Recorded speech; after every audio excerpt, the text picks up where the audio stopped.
Joseph McCarthy was a US senator from Wisconsin. In early 1950s after World War II, everyone in the US was freaking out about communism, and McCarthy jumped on that fear and believed that there were a lot of communists working inside the US government. Hey there, how can I help you, sir? He's a communist! Are you kidding me right now? Hey, I bought donuts for everyone. Arrest him! So he accused hundreds of people from government workers to teachers and even actors of being communists or communist sympathizers. So as a result, many lost their jobs, reputation, homes, or even got arrested. Most of those people had done nothing wrong. They just had different opinions or just looked suspicious. Eventually, McCarthy got cocky and even accused the US Army of hiding communists too. And this led to the televised hearing of 1954, where people finally saw just how crazy this man was. After this, the Senate voted to censure him, so he lost all his political power, and a few years later, in 1957, he died at age 48 from alcoholism. He became the director of FBI in 1924 and stayed there until he died 48 years later. He built the FBI into a powerful national agency, but also into a tool for spying, controlling, and crushing anyone he didn't like. He built secret files on thousands of Americans, and these files were full of private info, such as affairs, rumors, embarrassing habits, anything that could be used for blackmail. And the victims were presidents, civil rights leaders, celebrities, professors, judges, you name it. So he kind of had dirt on everyone. During Martin Luther King's rise, he saw him as a threat to America, so he wiretapped his phones, bugged his hotel rooms, and followed him everywhere, and even sent threat letters to him. Afterwards, Hoover started a program called COINTELPRO, which was short for Counterintelligence Program. Why? Just to sabotage groups like Black Panthers, Native American activists, anti-Vietnam War protesters, and such. And he used tactics like sending fake letters to turn members against each other, harassment, arrests, raids, firing them from their jobs, and planting fake news stories to sabotage them.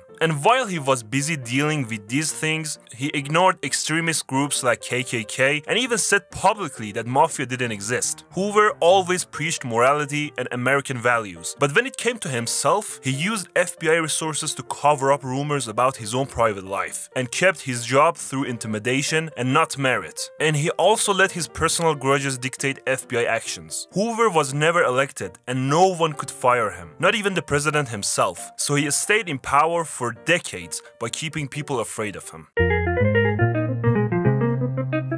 He was born in New York and was a gun enthusiast. He joined the army during the Gulf War and won a couple of medals, but he was very frustrated when he wasn't accepted to the Special Forces. He thought the government was oppressing people, and two incidents made him totally believe this. First, Ruby Ridge incident, where federal agents caused the deaths of a mother and her son. And the second, the Waco siege, where the FBI raided a religious compound in Texas, which led to the death of 76 people, including children. These two incidents made him furious, and he truly believed that the government was the enemy and decided to take revenge. So he rented a truck, filled it with explosive, and parked it in front of Alfred P. Murrah Federal Building in Oklahoma City. And at around 9 AM, he detonated the bomb, which destroyed much of the building. The explosion killed 168 people, including children, and injured over 600 people. And McVeigh was caught only 90 minutes after the bombing because he was driving without a license plate and had an illegal gun. The crazy thing is that he never showed any remorse and even called the deaths of children collateral damage. He then got jailed and got executed in 2001.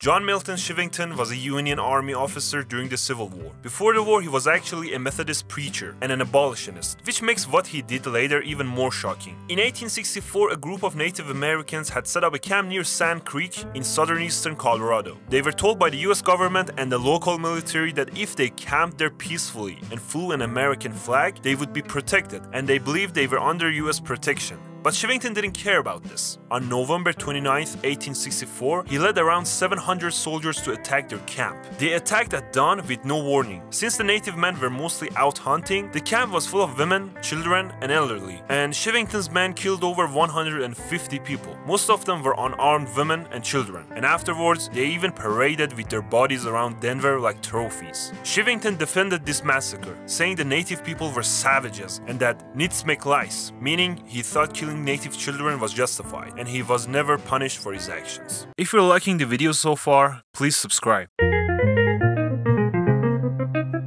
This is John Foster Dulles. He was the older brother and the Secretary of State under President Eisenhower. He helped to orchestrate US support for coups against democratically elected governments like in Iran in 1953 and Guatemala in 1954. Both nations wanted independence and reform, and both got smacked down and got replaced with brutal regimes that triggered decades of instability. He also helped with the creation of NATO and pushed the US intervention in Vietnam, and you could say that his policies definitely kept the US on a path towards the Vietnam War, which later turned out into a total disaster. Now the younger brother, Allen Dulles, was the head of the CIA from 1953 to 1961, and he used a lot of secret missions to overthrow and manipulate countries behind the scenes. Under Allen's leadership, the CIA teamed up with the British intelligence to overthrow Iran's prime minister. Also engineered a coup in Guatemala against the president. Allen also helped plan the failed Bay of Pigs invasion in Cuba, trying to take down Fidel Castro. And that's not even the wildest part. Under his administration, the CIA conducted illegal experiments on people, trying to develop brainwashing techniques by using drugs such as LSD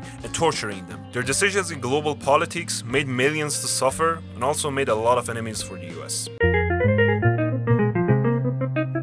Born in 1821, he was a wealthy man from Tennessee who owned a lot of slaves. His wealth mainly came from his slave trading, and he was considered one of the largest slave owners in the South. When the Civil War broke out, he quickly joined the Confederate Army and rose through the ranks due to his natural talents as a military leader. He was considered to be a military genius because of his tactics. Also, he was very brutal in battlefields, and they say that he killed 30 men in hand-to-hand combats. But in one of his battles, named the Fort Pillow Massacre, in 1864, by Forrest's order, Confederate troops killed around 300 Union soldiers, which were mostly African Americans, and many of them were already surrendered. After the Civil War, he helped to create the Ku Klux Klan, to oppose Reconstruction and to intimidate African Americans. He was one of the founding members and even became the Klan's Grand Vizier, so he was kind of like the CEO of racism, and they committed lots of horrible things to maintain white supremacy.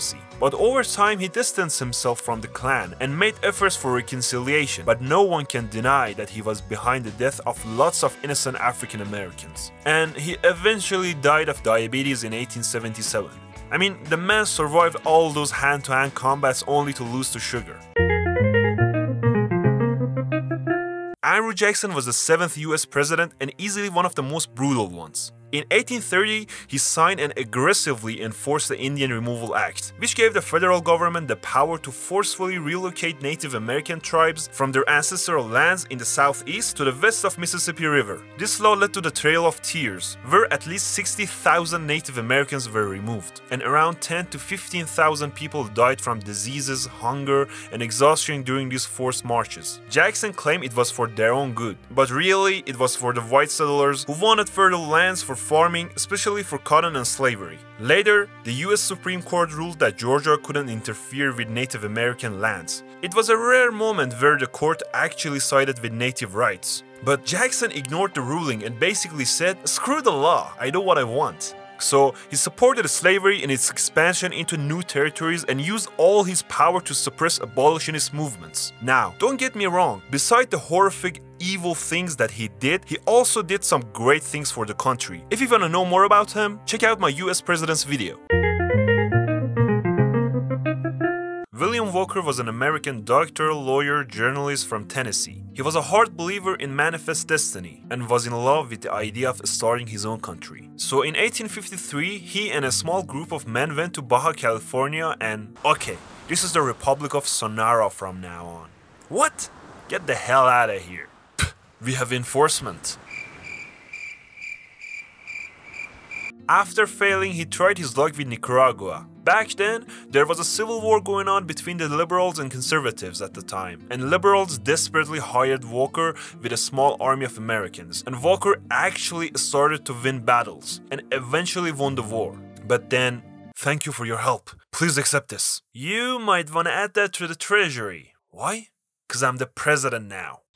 So he declared himself the president of Nicaragua. He made English the official language and tried to bring back slavery, even though it was already banned in Nicaragua. He committed lots of war crimes and atrocities to the people who resisted his rules. And it didn't take long when the Central American countries saw him as a threat and ganged up to kick him out. And eventually they defeated him, but in the process he got thousands of innocent people killed and even a city burned. But eventually the US Navy saved him and brought him back to the US. But he didn't back down. He tried a couple of times to go back to Nicaragua but failed. And in 1860 he even tried invading Honduras. But this time the British, who controlled the parts of Central America, captured him, and the Honduran government eventually executed him by a firing squad. His actions, for his own selfish ambition of ruling a country, got thousands of people killed, and I think he's one of the most evil Americans to ever exist.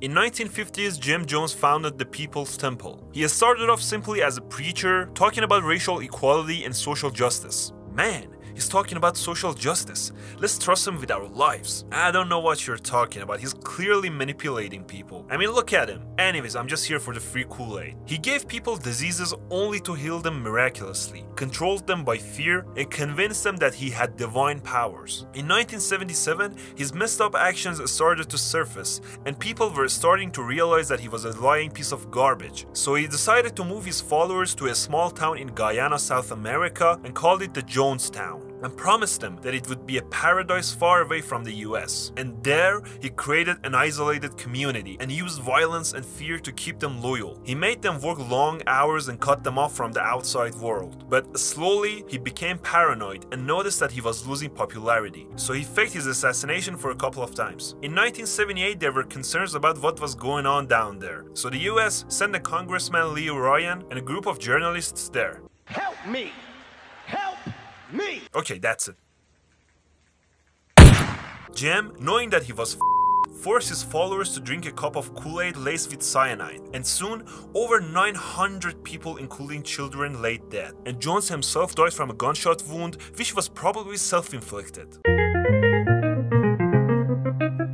Henry Kissinger was a national security advisor and later Secretary of State under Nixon and Ford. He's known as a genius diplomat by some, and by others as the Forrest Gump of war crimes. During the 1968 election, while still a private citizen, Kissinger leaked information about Vietnam peace talks to Nixon's campaign. Nixon then encouraged South Vietnam to stall negotiations, hoping it would hurt the Democrats and boost his chances. And it worked. Nixon won, and the war dragged on for 7 more years. Once in power, Kissinger supported massive bombing campaigns in Cambodia and Laos, which killed tens of thousands of people and devastated entire regions. These attacks destabilized the region so badly, they helped pave the way for the Khmer Rouge, which was a communist guerrilla group that took over Cambodia in 1975. Under Pol Pot, the Khmer Rouge launched one of the worst genocides of 20th century. 2 million people, which was a quarter of Cambodia's population, died from starvation, forced labor, and executions. He also worked to improve relations with China, but did so by supporting brutal dictators. And in 1973, eventually elected a socialist president named Salvador Allende, Kissinger feared the spread of communism in South America. So he helped organize a CIA-backed coup that overthrew Allende and installed a military dictator named Augusto Pinochet, a man who tortured, killed, and disappeared thousands of people. And for all this, they gave Kissinger a Nobel Peace Prize. He prioritized Cold War strategy over human lives, and worked with tyrants, ignored atrocities, and treated human lives like pawns.